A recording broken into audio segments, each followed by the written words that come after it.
நாம் ஒரு வசன தியானத்துக்கு நேராய் நாம் ஒரு வசனத்தை வாசிக்க கேட்போம்.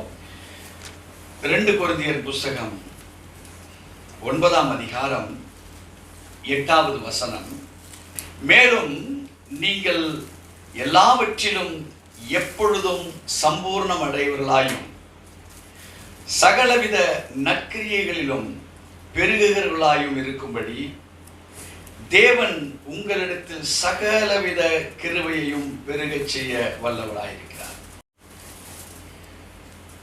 The scriptural word describes how far that God Almighty observes our lifestyle. அருமையான தேவச்சனமே, சர்வ வல்லமையுள்ள தேவன் நம்முடைய வாழ்விலே ஆவிக்குரிய ரீதியிலே நாம் எப்படி பயன்படுத்துகிறோம், பின்பற்றுகிறோம் என்பதை விளக்குகிற ஒரு வேத வசனம் தான் இது. நம்ம வாழ்க்கையில பலவிதமான காரியங்களுக்காக நாம் தேவனுடைய சமூகத்தில் நாம் வேண்டுதல் செய்கிறோம். சில வேண்டுதல்கள் அது நமக்கு ஒப்புரவாய் கிடைக்கப்படுகிறது, சில வேண்டுதல் நமக்கு கிடைக்கிறதே இல்லை. God knows the desires of our inner heart. தேவனுக்கு நம்முடைய உள்ளார்ந்த மனதில் உள்ளவைகளை அறிந்தவராகவே இருக்கிறார். ஆனாலும் நாம் அவரிடத்தில் உள்ளவைகளை அறிந்தவர்களாக இருக்கிறோமா? இதுதான் இப்ப சப்ஜெக்ட். சோ தேவன் யார், எதை கொடுக்கிறவராக இருக்கார், இதுதான் நம்ம முதல்ல புரிஞ்சுக்கணும். இங்க வேதம் தெளிவாய் நமக்கு ஒரு ஒப்படைப்பை கொடுக்கிறது. God surrenders his promise unto us. அவருடைய என்ன நமக்கென்று வைத்திருக்கிறாரோ அதை அவர் நமக்கு வேதத்தின் வார்த்தையின் வழியாய் கற்றுக் கொடுக்கிறார். ஹல்லேலூயா. நீங்க எதையாவது நீங்க கற்றுக்கொண்டு நீங்க கேட்கும்படியாய் தேவன் நம்மை வகை பிரித்து வைக்கல.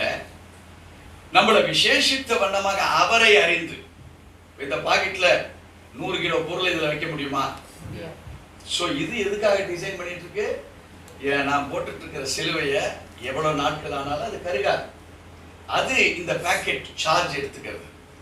அதே போல காட் நம்முடைய முழு சரீரத்தில் எண்ணத்தை கொடுத்து வைத்திருக்கிறார். எதனால் இந்த சரீரத்துக்கு தேவையானவைகளை பெற்றுக்கொள்ள முடியும். எனக்கு பிடிக்கிறது உங்களுக்கு பிடிக்காது, உங்களுக்கு பிடிக்கிறது எனக்கு பிடிக்காது. ஆனால் அவரவர்களுடைய தேவைகளை அறிந்து அவங்களுக்கு உண்டானதை ஒன்று கொடுத்து வச்சிருக்கார். அதன் மூலமாய் நீ பெற்றுக்கோ. இங்கே வேதம் சொல்லுகிறது, மேலும் நீங்கள் எல்லாவற்றிலும், இது ஒரு டிஸ்கிரிப்ஷன் டு an individual, ஒரு தனி பிள்ளைகளுக்காக, தனி தேவனுடைய பிள்ளைகளுக்காக, தேவன் மேல் வாஞ்சியா இருக்கிறவர்களுக்காக பேசப்படுகிற ஒரு தெய்வீக வல்லமை நிறைந்த கிரியை செய்கிற வார்த்தையா இருக்கிறது. ஹல்லேலூயா. அவர் சொல்லுகிறார், நீங்கள் எல்லாவற்றிலும், அப்படின்னா 1 இல்ல 2 இல்ல, சகலத்திலும். எத்தனை பேர் விசுவாசிக்கிறீங்க? அது வியாதியா, வியாக்குலங்களா, அவருடைய தோல்விகளா, இல்லாமையா, இல்ல பிரச்சனைக்குரியவைகளா, அது எதை குறித்து இருந்தாலும் இப்போ இருக்கிறவைகளை பெருக செய்ய வேண்டிய சில ஆசீர்வாதங்கள் இருக்கலாம். ஒரு கடையை ஓபன் பண்ணியிருப்பீங்க, எல்லாம் கொடுத்துட்டார். இப்போ கடை என்ன ஆகணும்? வியாபாரம் நடக்கும். அது கைக்கும் போட்ட முதலுக்கும் சரி வருகிற வியாபாரமாக அல்ல, அது பலிகி பெருகணும். சோ அதற்காக தான் தேவன் அந்த வியாபாரம் என்கிற ஒரு வேரை நம்ம கையில கொடுத்திருக்கிறார். வேர் என்ன ஆகணும்? செடியாய் மாறணும், அது மரமாக மாறணும், பூக்கணும், பிஞ்சு விடணும், கனிகள் தரணும். அந்த கனிகள் காய்க்கிற நேரத்தில் எவனாவது அடிச்சு போயிட்டான்னா உங்களுக்கு உண்டாது. இங்கே வேதம் சொல்லுகிறது தெளிவாக, நீங்கள் எல்லாவற்றிலும் எப்பொழுதும் சம்பூர்ணம் அடைவர்களாக. It will be belonged to yourself. அது உங்களுக்கென்றே வைக்கப்பட்டிருக்கிற தெய்வீக ஆசீர்வாதம்.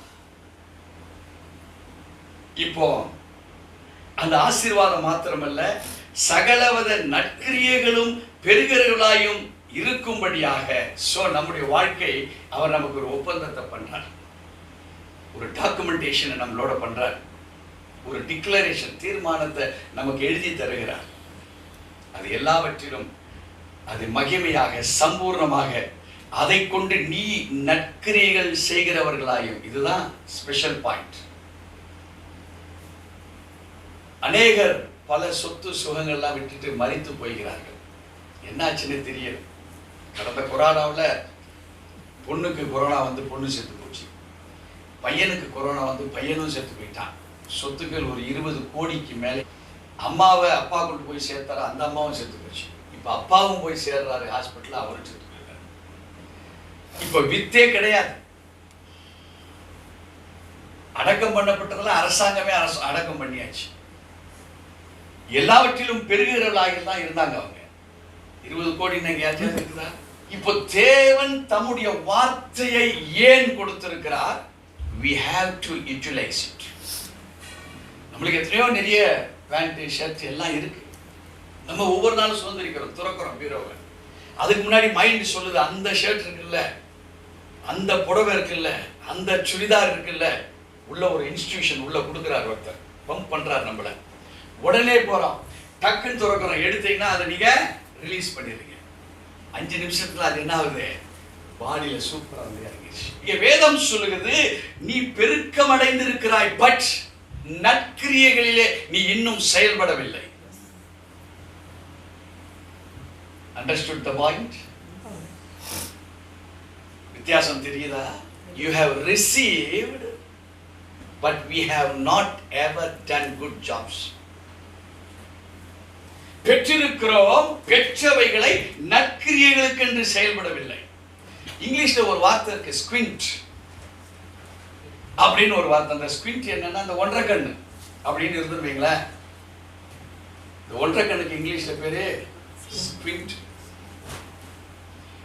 ஒரு கண்ணுல ஆண்டவர்கிட்ட பாக்குறோம், இதுல வாங்கிக்கிறோம். இந்த கண்ணுல என்ன செய்யறோம்? இது எனக்கு தான், வேற யாரும் கூடாது, ஓகேவா அப்படின்னு உள்ள ஒரு மனசாட்சி சொல்லு. இப்போ அந்த ஸ்குவிண்ட்டை கரெக்ட் பண்ணு. இது ஒரு திசையில, இது ஒரு திசையில இருந்தா முகம் நல்லா இருக்குமா? இப்போ இந்த ஸ்குவிண்ட்டை நம்ம கையில் தான் இருக்கு. உங்க கண்ணு நல்ல கண்ணு தான் இப்போ. ஆனால் தேவனுடைய சாயல உங்க கண் எப்படி இருக்கு? ஒன்றரை கண்ணா இருக்கு. God sees our 2 eyes. எந்த கண்களினால் நீங்கள் நோக்கி பார்க்கிறீர்கள்? உங்களை பெருகச் செய்கிற தேவன் தான். இந்த பெருக்கத்தினுடைய முதல் அடையாளம், இந்த உலகத்துல மனிதனாக நாம் சிருஷ்டிக்கப்பட்டிருக்கிறோம். ஒரு அல்லேலூயா சொல்லாமா?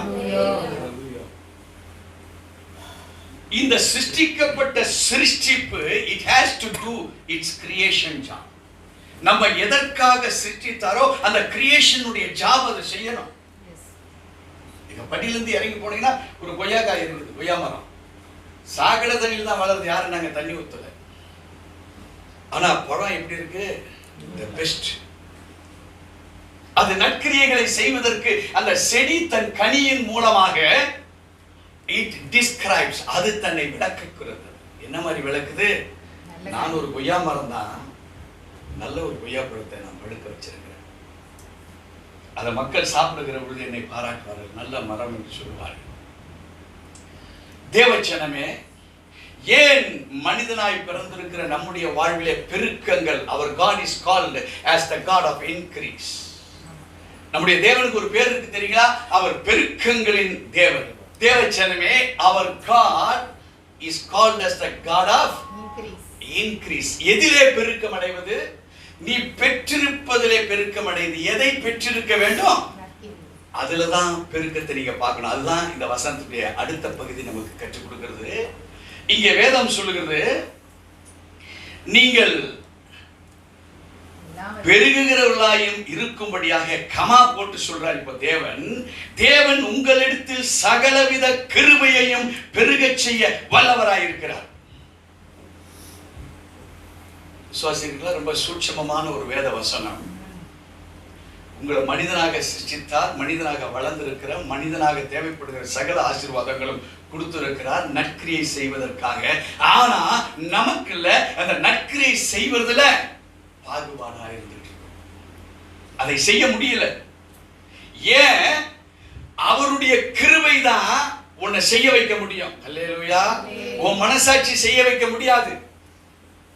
நீ 4 பேரை பார்த்து ஆக்டிங் கொடுக்கலாம், அது ஆக்டிங் கொடுக்கிற வரைக்கும் தான் அந்த ஆக்டிங் செல்லுபடியாகும். 4 பேர் இல்லைன்னா உன் கை எடுத்து கொடுக்க வராது. யாராவது பார்க்கறாங்களா? பார்க்க நான் தான் பிரதருக்கு உதவி செய்வேன். எங்க இருந்து வந்தது? 4 பேரு பார்த்தது. இஃப் கிருபை உங்களுக்கு இருக்குமானால் 4 பேர் இருக்கும்போது நீ எடுக்க மாட்ட. அவங்க எல்லாம் போனதுக்கு அப்புறம் கொஞ்சம் மனதில் போட்டு பேசு. ஆண்டவர் என்னோட பேசியிருக்கிறார், உங்களுக்கு ஒரு உதவியை செய்யும்படி பேசியிருக்கிறார். ஆனால் தயவு கூர்ந்து ஒரு மனுஷனிடத்திலும் நீங்க சொல்கிறார். இப்படி போயிருக்கிற கண்ணு தான் 4 பேர் இருக்கும்போது கொடுக்கிறாங்க.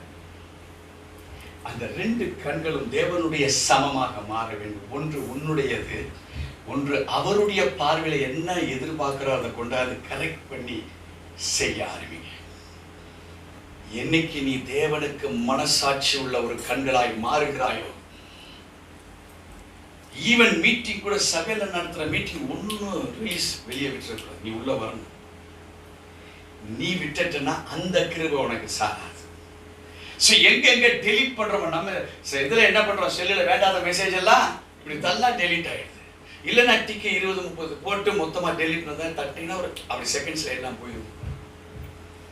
இந்த டெலீட் 2 வகைப்படும். நம்ம ஆசீர்வாதத்தை நம்மளே டெலீட் பண்ணிடலாம், இல்ல ஆசீர்வாதத்துக்கு தடையா இருக்கிற கட்டுகளையும் நீ இப்ப எதை டெலீட் பண்ண போற? அல்லேலூயா.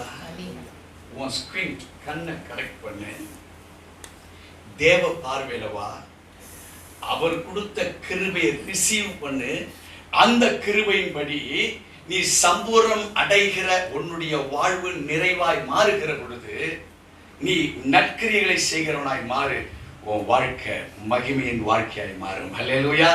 இந்த வேத வார்த்தையை தேவன் அங்கீகரித்து ஆசீர்வதிப்பார்.